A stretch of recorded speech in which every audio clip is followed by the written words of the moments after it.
Hi, I'm Jessica Sheffield, and I have taught kindergarten for 12 years, and I'm just starting preschool. So this is my 13th year teaching little kids. I also taught older grades older than that. But today's focus is that younger grades, and I would like to share my personal opinion about teaching letters and sounds. And I'm going to bust up 6 thoughts about teaching letters and sounds that I disagree with from my own personal experience and because I'm a know-it-all. So I'm going to share what I don't agree with and why. Number 1, don't teach a letter a week. Okay, times have changed. We're not doing that anymore. 1 letter a week is not necessary, and it's not going to get you to full learning the letters and sounds as quickly as you may need. Now, if you're in preschool, you might not care how fast you're learning letters and sounds. However, think about it this way. If you are teaching 1 letter a week, that's 26 letters. Are you really practicing your letters and sound as frequently as you need for them to be ready for kindergarten? No, they're not going to be ready for kindergarten at 1 letter a week because it's not getting done. They have to practice and practice and practice over and over and over again. It's not as simple as you see it, you learn it, you're done. Kids don't memorize like that. It takes over and over and over again, okay? So stop teaching 1 letter a week. I teach 4 to 5. Even in preschool, we started with 4 letters. We worked on those 4 letters for 1.5 weeks, which in preschool is 3 days. 3 days, that's it. And then I moved on, added in 2 more letters. And so we were working on 6 letters for the next week and a half. Now we are 1 month into preschool, and we are now on 9, 10, and 11 letters that we're practicing. And it's not even 1 month. It's like 2, 4, 6, 8 weeks, 8 days. And we're already on 11 letters in preschool with 3 and 4-year-olds. Is it okay if they haven't mastered them? Yeah. But is it possible that some of those kids are learning them fast and ready to move on to skills? Yeah.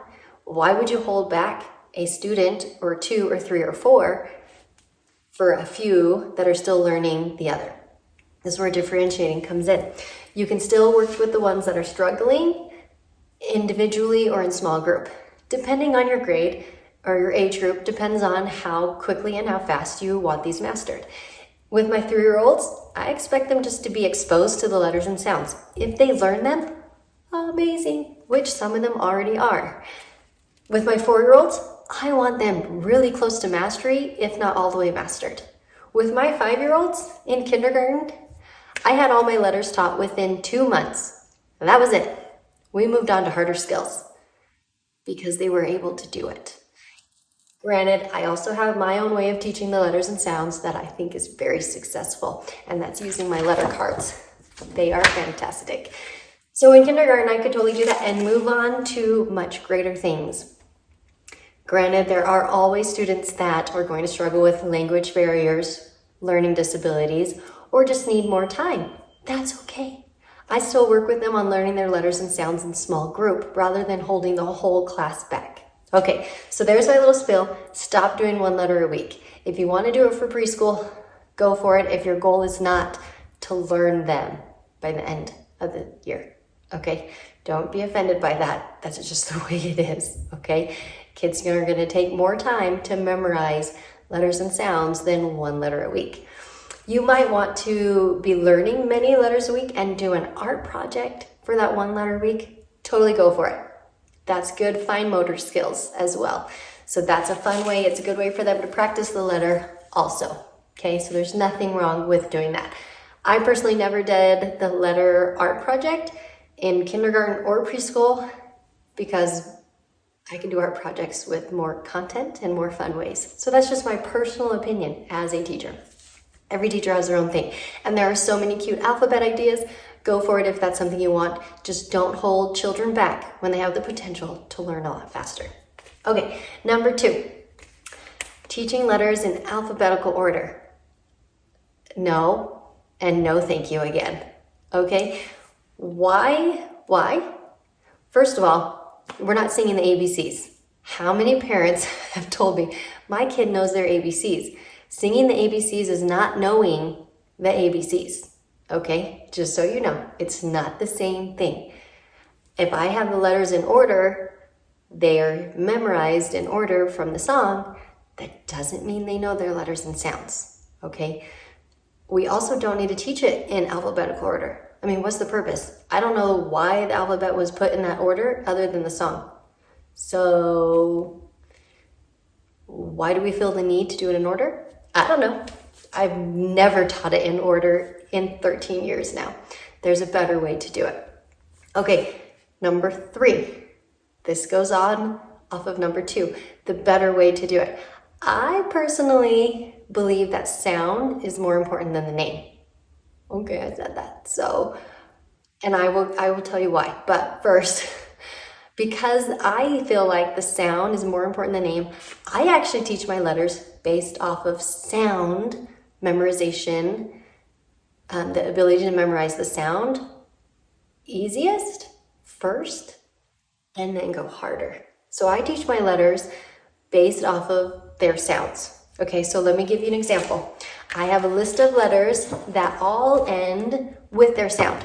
For example, M. So when I'm teaching, I teach my kids that a letter has a name and a sound, right? So I want them to know that it has a name, M, but I want them to also know that it has a sound, M. So when I teach this, I will actually say, this is the letter M. The sound the M makes is M. If you listen closely to M, listen, M. My lips already make that sound when I'm saying its name. Same for N or S. Those letters end with the sound. I want them to know that they have a name and that they have a sound. I want them to hear that sound right away because it's already in the letter name. Ha ha ha, those are the best letters ever because they're perfectly combined. So awesome. Okay, next one with that, for example, B. My next set of letters I teach are the ones that have the sound at the beginning of the name. So B starts with B, B, B, B. Okay, so I practice the name and that triggers the sound, right? I know the name of it, it triggers the sound. I do the action, which helps me say its name. It's like a perfect combination. So, B, B, B, B, B. I'm making the B sound. I know its name because I said it. So this is my next favorite set of letters to teach. And then I go on to those difficult consonants that don't connect at all. Right? They just don't. And I don't have one of those ready. I actually end my vowels last because I want to teach all my vowels together and the importance of vowels and how they're different than letters. So my vowels are last and I teach them just how that. Okay, so anyways, so I teach my vowels last. That's just how I do it. Okay, so I teach my letters in a specific order that I feel is best to learn the sounds. I need to blog that, like put it out there so that way people can see the order, in my opinion, instead of rethinking the wheel. Okay, next one is number 3. And that is that the sound is more important than the name, right? In preschool, we really want to focus on the letter name. Actually, in kindergarten, we hear you need to focus on the letter name. But guess what? I don't. That's me doing my own thing as a teacher. Again, I don't care. Let me tell you why.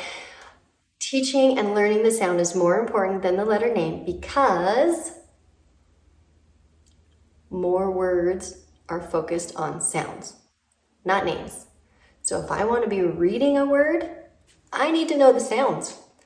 B-at. I don't say B-A-T, bat, right? I don't read words with the name. I read words with the sound. So I want my students to know the sounds because even if they don't know the letter name, they can still sound out a word. Isn't that amazing? I had a little girl a couple of years ago who had a learning disability. She had the hardest time remembering the names of the letters. And I was not going to hold her back. She can still learn how to sound out words because she knew the sounds. She could still read because she knew the sounds.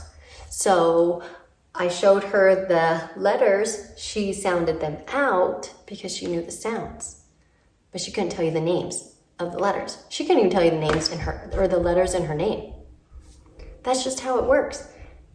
So this is a way to help all students, not just the ones that are on level, get it really fast. This is a huge help with my ESL kids. My Hispanic little kids are the cutest thing ever because they know within 2 months of school the letter sounds, almost all of them. And people would be looking at them like, they can barely speak English. How do they know the letter sounds? Well, because I got an awesome way to teach it, first of all. But second of all, they can now practice reading, even though they can't speak completely. It's amazing. Another reason of why you want to focus on sounds is for that speech development. A lot of kids don't know how to say words correctly. They don't know how to put their tongue and their lips in their position in the right way. So when you're teaching sounds, you're focusing on that position. So if I teach J, I'm teaching this is how you do your mouth. J, this is where your tongue goes. I'm helping their speech development while I'm working on those sounds. Because by saying J, it's a very quick practice. But if I'm focusing on how to say it and where their position is, they're going to learn how to say it correctly. So another reason why sounds. A third reason why sounds are more important than letters is the fact that sounds are a part of phonemic awareness. And we know that phonemic awareness is a huge factor in their reading and writing abilities. And so I want a student to be able to say b, a, t. They can hear those sounds because they've already learned those sounds. They already had lessons where they learned those sounds. So it's not something unusual for them to be told, listen to the sounds in a word. Because if I had said that after spending time learning B-A-T, they'd be like, okay, my teacher taught me B-A-T. They didn't teach me B-A-T. But now that they know the sounds, they know how to say words or how to say and hear the sounds in words. Sorry about that mess up. Okay, so hopefully I convinced you sounds are more important than letter names. Personal opinion, according to me. Okay, so through my chaotic notes over there, I kind of mixed up my numbers and I'm not sure what number I'm on. So I'm just going to say the next myth or fact about letters and sounds that I want to bust out is that B is for bats. It's not, okay? I'm sorry to break it to you, but B is not for bats. I understand why teachers do that. They're trying to introduce the letter connection to words, and they're trying to introduce reading concepts. I totally get that, and I totally support throwing in reading while you're learning your letters. I do not support saying B is for F, because this letter was not made for the word bat. Okay, that's like me saying eggs are for cake. Well, were eggs made for cake only? Or was cake made because of eggs? Does that make sense? So, for example, B is for bat. Okay, was the bat made for the bee? Or was it made because of the bee? Does that make sense?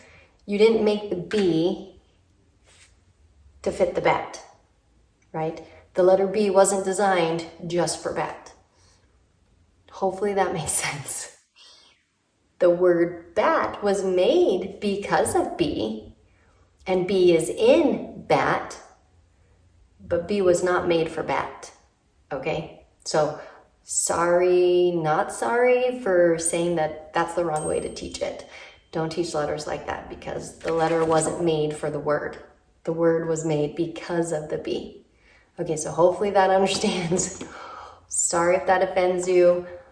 I just want you to understand that when you're teaching a child, B is for bat, it's wrong. It's wrong information. We want to teach them right information. So change it up. B is in bat. Works just fine. And I had some other examples in a reel. I'm not going to repeat them all now, but hopefully you understand. Next one and last one. Oh, handwriting.